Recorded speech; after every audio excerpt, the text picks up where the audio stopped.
Hello students, antenna and micro engineering की e learning series में आज का हमारा टॉपिक है फ्रीक्वेंसी स्पेक्ट्रम, जो कि हमारी फर्स्ट यूनिट वेव प्रोपागेशन का पार्ट है।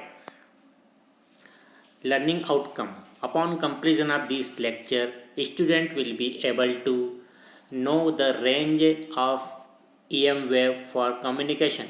हम कम्युनिकेशन, इलेक्ट्रॉनिक कम्युनिकेशन में जो फ्रीक्वेंसी रेंज यूज़ करते हैं उन रेंज को समझेंगे। इसके अलावा हम फ्रीक्वेंसी को वेवलेंथ में और वेवलेंथ को फ्रीक्वेंसी में कन्वर्ट करना हम सीखेंगे। हम EM वेव प्रोपागेशन को समझने के लिए हमें उसके जो बेसिक लॉज है, for example law of reflection, law of refraction वगैरह को हम समझेंगे। इसके अलावा हम जो कि EM वेव प्रोपागेशन की बात करेंगे, हम जो कि एयर, उसमें हम air as a medium use करेंगे। तो एयर में एटेन्यूएशन किस तरीके से होता है उसको हम देखेंगे। तो ये जो चार हमारे जो है लर्निंग आउटकम रहेंगे। तो स्टूडेंट्स, इलेक्ट्रॉनिक कम्युनिकेशन सिस्टम में हम जानते हैं कि हम ट्रांसमीटर होता है, एक रिसीवर होता है और हमारी इन्फॉर्मेशन वॉइस, वीडियो और डेटा हो सकती है। इन्फॉर्मेशन को ट्रांसमिटिंग से रिसीवर तक हम ट्रांसमिट करने के लिए हम एक मीडियम यूज़ करते हैं। तो मीडियम हम जानते हैं कि कुछ वैरायटी के मीडियम्स यूज़ हो सकते हैं। फॉर एग्ज़ाम्पल हमारा जो first unit EM wave propagation, उसमें हम मीडियम यूज़ करेंगे एयर। एयर में इलेक्ट्रोमैग्नेटिक वेव प्रोपागेट होती है। इलेक्ट्रोमैग्नेटिक वेव मीन्स ऐसी वेव जिसमें एनर्जी इलेक्ट्रिक फील्ड और मैग्नेटिक फील्ड में एसोसिएट रहती है। और हम जानते हैं इलेक्ट्रिक फील्ड, मैग्नेटिक फील्ड एक दूसरे के परपेंडिकुलर होते हैं और ये दोनों फील्ड, इलेक्ट्रिक फील्ड और magnetic field, direction of propagation के भी परपेंडिकुलर होते हैं। तो एयर जब भी हम बात करेंगे हम तो इलेक्ट्रोमैग्नेटिक वेव प्रोपागेशन की बात करेंगे। इसके अलावा हम जानते हैं हम ट्रांसमिशन लाइन मीडियम भी यूज़ करते हैं, जिसमें सिग्नल हमारा वोल्टेज करंट के फॉर्म में ट्रांसमिट होता है। उसके लिए हम मेटेलिक ट्रांसमिशन लाइन यूज़ करते हैं। For example parallel wire, coaxial cable, UTP cable, जो कि हम जो है कंप्यूटर के लोकल एरिया नेटवर्क में यूज़ करते हैं, या सिंपल एक ट्विस्टेड पेयर। इसके अलावा हम मीडियम मेटेलिक वेवगाइड भी यूज़ कर सकते हैं, जो कि हम जो है यूनिट नंबर 3 में देखेंगे कि कैसे हम वेवगाइड में इलेक्ट्रोमैग्नेटिक वेव को हम जो है एक एंड से दूसरे एंड तक ट्रांसमिट करते हैं। एक और मीडियम ऑप्टिकल फाइबर भी हम यूज़ कर सकते हैं, जिसमें हमारी इंफॉर्मेशन लाइट के फॉर्म में ट्रांसमिटर से रिसीवर तक ट्रांसमिट होती है। हमारा सिलेबस जो है electromagnetic waves in propagation in air से रिलेटेड है। तो डेफिनेटली हम air as a medium use करेंगे और ट्रांसमीटर से रिसीवर के बीच में हम जो है EM वेव प्रोपागेट करेंगे।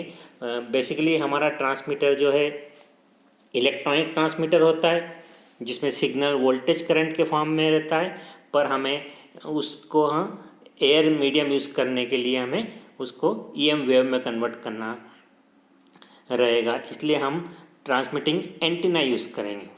तो हमें एक एंटीना की ज़रूरत पड़ेगी जो कि ट्रांसमीटर के आउटपुट में होगा। इसके अलावा हमें रिसीविंग के लिए भी एक एंटीना की ज़रूरत होगी।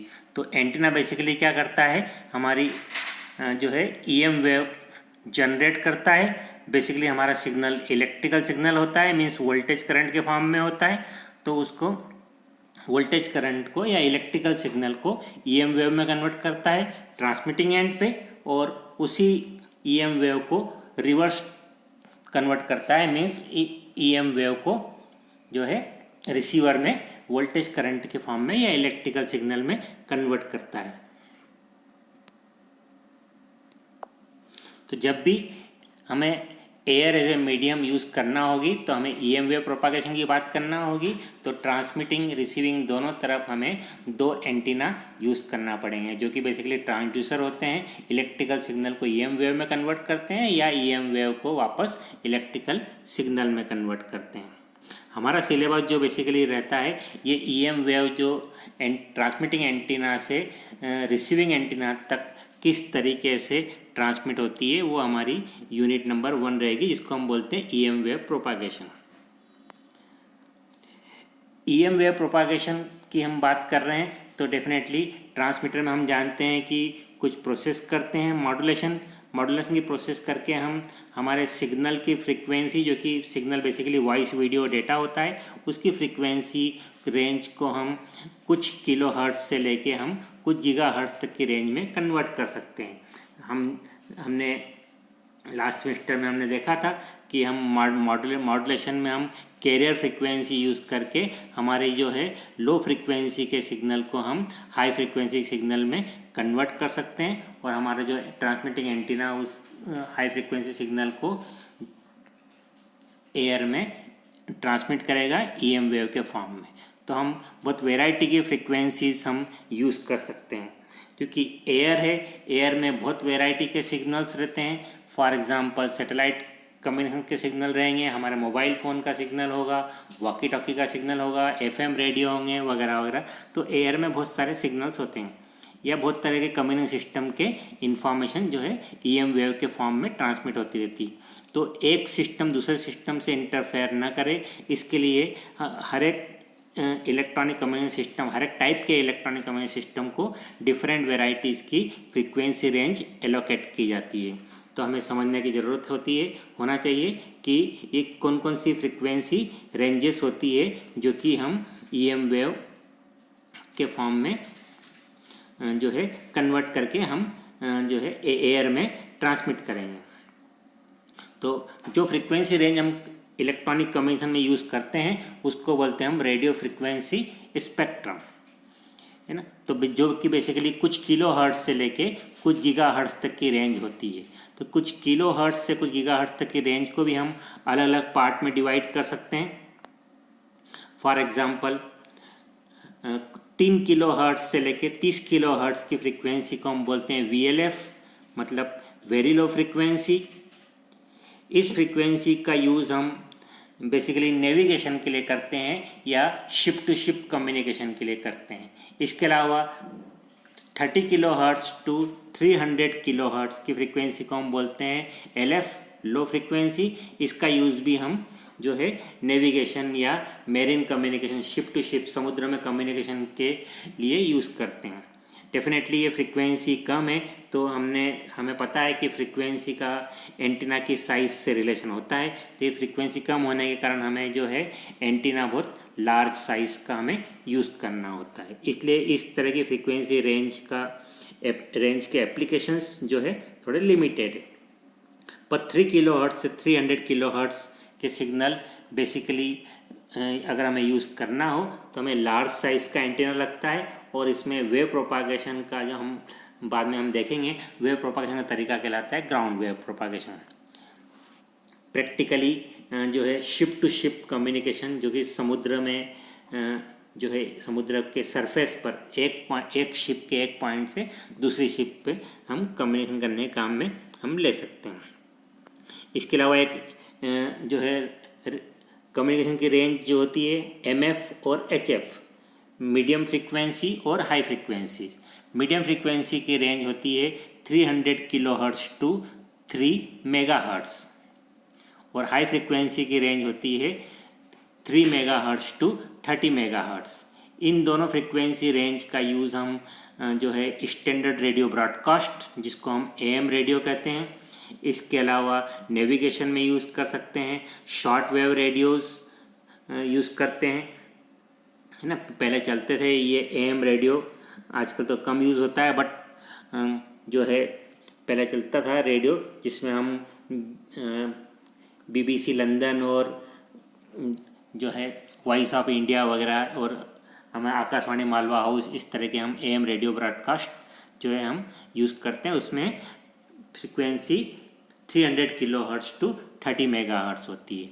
इसमें मीडियम वेव या MF मीडियम फ्रीक्वेंसी या हाई फ्रीक्वेंसी या शॉर्ट वेव जो हम यूज़ करते हैं। इसके अलावा ये इम्पॉर्टेंट फ्रीक्वेंसी रेंज है जो कि मोस्ट ऑफ द हमारे कम्युनिकेशन सिस्टम में यूज़ होती है, VHF और UHF। VHF means very high frequency, और वेरी हाई फ्रिक्वेंसी की जो रेंज होती है वो 30 मेगाहर्ट्ज़ टू 300 मेगाहर्ट्ज़ है। ये फ्रिक्वेंसी रेंज के में हमारे बहुत सारे वैरायटी के हमारे कम्युनिकेशन सिस्टम यूज़ होते हैं। साथ ही UHF means ultra high frequency. Ultra high frequency की रेंज होती है 300 मेगाहर्ट्ज़ टू 3 गीगाहर्ट्ज़। VHF और UHF रेंज का यूज़, फॉर एग्ज़ाम्पल VHF में हम जो है टीवी ब्रॉडकास्ट या हमारा जो FM रेडियो हम सुनते हैं, वो FM रेडियो भी हमारा जो है VHF रेंज में आता है। For example 88 megahertz to 108 megahertz, ये FM रेडियो ब्रॉडकास्ट के लिए ये रेंज अलॉकेट की गई है, तो ये हमारी VHF रेंज में आता है। DD नेशनल्स के जो सिग्नल्स आते हैं या DD न्यूज़ के जो सिग्नल ब्रॉडकास्ट वाले जो सिग्नल आते हैं, जो एंटीना से हम रिसीव करते हैं, वो भी हमारे VHF रेंज में आते हैं। UHF रेंज में हम देख सकते हैं कि हमारा जो मोबाइल फ़ोन जो कि लगभग 1 गीगाहर्ट्ज़ का सिग्नल की रेंज का होता है, तो हमारा जो है वो UHF रेंज है। इसके अलावा GPS सिस्टम और कुछ सैटेलाइट कम्युनिकेशन सिस्टम भी हमारे 1 गीगाहर्ट्ज़ के आसपास की फ्रीक्वेंसी रेंज जहाँ पे यूज़ होती है, तो हम वहाँ पे UHF उसको कह सकते हैं। इसके अलावा और हायर फ्रिक्वेंसीज़ की बात करें तो 3 गीगाहर्ट्ज़ टू 30 गीगाहर्ट्ज़ की फ्रीक्वेंसी को हम बोलते हैं सुपर हाई फ्रीक्वेंसी SHF, तथा 30 गीगाहर्ट्ज़ से लेके 300 गीगाहर्ट्ज़ जिसका यूज़ अभी तक हमने ज़्यादा स्टार्ट नहीं किया है, पर इसको हम बोलते हैं एक्स्ट्रा हाई फ्रीक्वेंसीज़। ये सभी फ्रीक्वेंसीज़ में इनका मोस्टली यूज़ होता है हमारा सैटेलाइट कम्युनिकेशन सिस्टम, या हम वाईफाई या ब्लूटूथ की हम जो बात करते हैं वो जो है इस फ्रीक्वेंसी रेंज में आता है। इसके अलावा रेडियो एस्ट्रोनॉमी और जो है हमें डिफरेंट तरह की एस्ट्रोनॉमीज़ में हम यूज़ करने के लिए हम इतनी गीगाहर्ट्ज़ की रेंज की फ्रीक्वेंसी को हम यूज़ करते हैं। गीगाहर्ट्ज़ की फ्रीक्वेंसी रेंज को हम नॉर्मली हम माइक्रोवेव फ्रीक्वेंसी के नाम से भी जानते हैं। तो माइक्रोवेव हम जो हमारा सब्जेक्ट में हमारा जो एंटीना एंड माइक्रो इंजीनियरिंग जो सब्जेक्ट है उसमें जो माइक्रोवेव्स जो वर्ड आता है, वो माइक्रोवेव्स का मतलब हमें जो है अच्छे से समझना चाहिए। माइक्रोवेव का मतलब होता है ऐसी वेव्स या ऐसी फ्रीक्वेंसी का सिग्नल जिसकी फ्रीक्वेंसी 1 गीगाहर्ट्ज़ या उससे ज़्यादा है, 2 गीगाहर्ट्ज़, 5 गीगाहर्ट्ज़, 30 गीगाहर्ट्ज़। तो अगर गीगाहर्ट्ज़ की फ्रीक्वेंसी रेंज है तो उसको हम SHF और EHF नाम जो है से पॉपुलरिटी कम होने की बात करें हम, तो उसको हम मोस्टली पॉपुलर किस नाम से है, वो माइक्रोवेव्स के नाम से। डियर स्टूडेंट्स, यहाँ पर हम देख सकते हैं कि हमारी जो रेडियो फ्रीक्वेंसी रेंज 3 किलोहर्ट्ज़ से लेके 300 गीगाहर्ट्ज़ तक की फ्रीक्वेंसी रेंज हम यहाँ पे एक्सप्लेन कर रहे हैं, है ना। तो उसको हम अलग अलग जो है फ्रीक्वेंसी रेंज में क्लासीफाई कर सकते हैं। Very low frequencies, low frequencies, medium frequencies, high frequencies, very high frequencies, ultra high frequency, super high frequency और एक्स्ट्रा हाई फ्रीक्वेंसीज, है ना। उसमें किलोहर्ट्ज़ की फ्रीक्वेंसी रेंज जनरली यूज़ कम होती है, पर 300 किलोहर्ट्ज़ की फ्रीक्वेंसी रेंज के में हम AM रेडियो यूज़ करते हैं। और जो मोस्टली हमारा जो कम्युनिकेशन का एग्जांपल है वो उसमें VHF और UHF रेंज में है। और सैटेलाइट कम्युनिकेशन से रिलेटेड जो एग्जांपल्स है या वाईफाई या हमारे मोबाइल कम्युनिकेशन के जो एग्जांपल है उसमें हम माइक्रोवेव फ्रीक्वेंसीज यूज़ करते हैं। तो हमें एज ए इलेक्ट्रॉनिक इंजीनियर हमें पता होना चाहिए कि जो हम EM वेव प्रोपागेशन की बात कर रहे हैं तो उसमें फ्रीक्वेंसी रेंज क्या क्या हो सकती है। कोई सा भी हम कम्युनिकेशन सिस्टम की बात करें, हम बेसिकली या तो वॉइस का ट्रांसमिशन करेंगे या वीडियो का ट्रांसमिशन करेंगे या डेटा का ट्रांसमिशन करेंगे। अगर डिजिटल डेटा की बात कर रहे हैं तो बेसिकली हमारी फ्रीक्वेंसीज जो है सिग्नल की ओरिजिनल फ्रीक्वेंसी तो लो होती है, पर हम मॉड्यूलेशन की हेल्प से हम उसको हम ये जो किसी भी रेंज में VLF से लेके हम EHF की रेंज में कहीं पर भी हम उसको यूज़ कर सकते हैं, है ना। एयर का यूज़ करने के लिए डेफिनेटली हमें गवर्नमेंट की परमिशन लेना पड़ती है, इसको हम बोलते हैं स्पेक्ट्रम एलोकेशन। तो डेफिनेटली हम कोई सी फ्रीक्वेंसी को हम एयर में ट्रांसमिट करना हमें अलाउड नहीं है जब तक हमें गवर्नमेंट परमिशन नहीं दे। और गवर्नमेंट जो है पूरे वर्ल्ड वाइड जो है रिकग्नाइज तरीके से क्या करते हैं कि अलग अलग communication system, for example satellite communication के लिए अलग फ्रीक्वेंसी रेंज करते हैं, वॉकी टॉकी के लिए अलग रेंज अलॉट की जाती है, एफएम रेडियो के लिए अलग रेंज। एफएम रेडियो की रेंज तो आपको अच्छे से पता है 88 मेगाहर्ट्ज़ टू 108 मेगाहर्ट्ज़। पूरी दुनिया में एफएम रेडियो अगर ब्रॉडकास्ट हो रहा है तो यही फ्रीक्वेंसी रेंज यूज़ की जाएगी। इसके अलावा स्टैंडर्ड रेडियो के लिए अलग फ्रीक्वेंसी है वगैरह वगैरह। तो इस तरीके से हम देख सकते हैं कि जो है डिफरेंट रेडियो फ्रीक्वेंसीज के स्पेक्ट्रम होते हैं।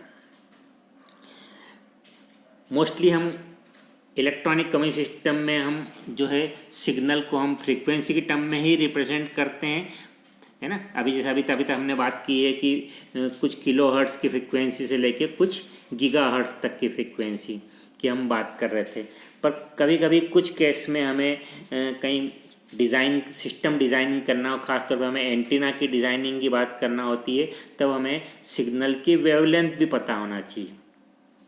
तो वैसे तो हमारा फ्रीक्वेंसी से मैक्सिमम काम हो जाता है, पर कुछ केसेस में पर्टिकुलरली एंटीना डिज़ाइन जैसे वाले केस में हमें पता होना चाहिए कि अगर सिग्नल की फ्रीक्वेंसी हमें पता हो तो उसके कॉरस्पॉन्डिंग उसकी वेवलेंथ, फ्री स्पेस वेवलेंथ क्या है वो हमें पता होना चाहिए, है ना। वो पता होने के लिए हमें पता होना चाहिए लाइट की स्पीड, या लाइट बेसिकली इलेक्ट्रोमैग्नेटिक वेव ही है, तो इलेक्ट्रोमैग्नेटिक वेव की स्पीड जो है वैक्यूम में क्या होती है। तो जो एक जनरली ये यूनिवर्सल कांस्टेंट है कि speed of electromagnetic wave in vacuum equal to 3 × 10⁸ metre per second. तो अगर हमें ये इलेक्ट्रोमैग्नेटिक वेव की स्पीड पता है तो हम अगर फ्रीक्वेंसी दी हुई है तो हम वेवलेंथ पता कर सकते हैं, और वेवलेंथ दिया हो तो हम फ्रीक्वेंसी पता कर सकते हैं। फ्रीक्वेंसी और वेवलेंथ में रिलेशन जो है ये फार्मूला से है। सिंपल सा फार्मूला है, wavelength equal to speed of electromagnetic wave divide by frequency. तो इस फार्मूले में हम स्पीड तो फिक्स है, तो 3 × 10⁸ मीटर पर सेकेंड या 3 × 10⁵ किलोमीटर पर सेकेंड, ये स्पीड ऑफ इलेक्ट्रोमैग्नेटिक वेव है। तो अगर हमें फ्रीक्वेंसी दिया हुआ है तो स्पीड की वैल्यू रखिए और फ्रीक्वेंसी वैल्यू रख के हम पता लगा सकते हैं कि कॉरस्पॉन्डिंग वेवलेंथ क्या है।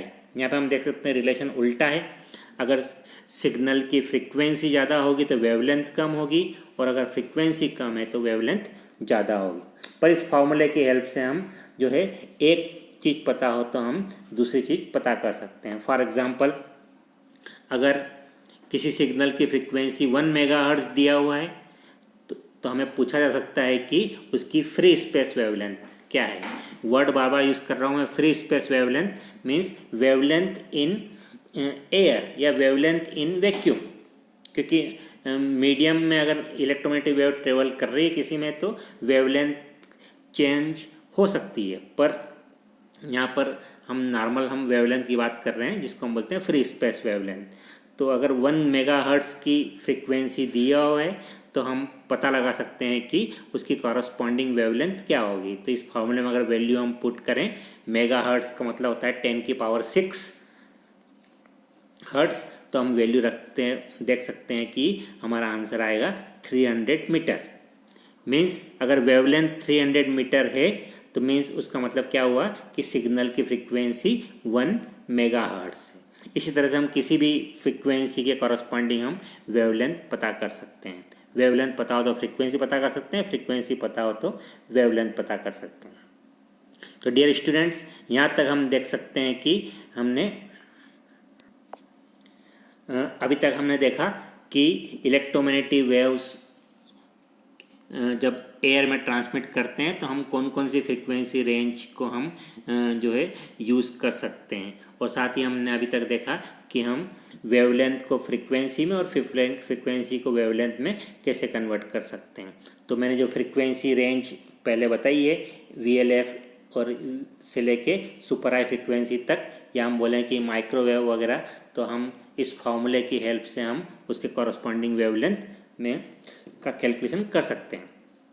माइक्रोवेव की फ्रीक्वेंसी बताई मैंने 1 गीगाहर्ट्ज़ या उसके ज़्यादा, तो उसके कॉरस्पॉन्डिंग जो वेवलेंथ आएगी वो काफ़ी कम आएगी, कुछ सेंटीमीटर आएगी। For example 30 centimetre, 10 centimetre, 3 centimetre, या हो सकता है कि कुछ मिलीमीटर में भी आ जाए। जितनी ज़्यादा हाई फ्रिक्वेंसी रहेगी हमारी वेवलेंथ उतनी कम होगी। यहाँ पर हम लेते हैं एक ब्रेक, और ब्रेक के बाद वापस हम आएंगे तो हम समझेंगे इसी टॉपिक का जो है आगे का पार्ट, जिसमें हम देखेंगे कि रिव्यू ऑफ जो है कुछ लॉस जो कि EM वेव प्रोपागेशन के काम में आएगा। तो ब्रेक के बाद फिर मिलते हैं।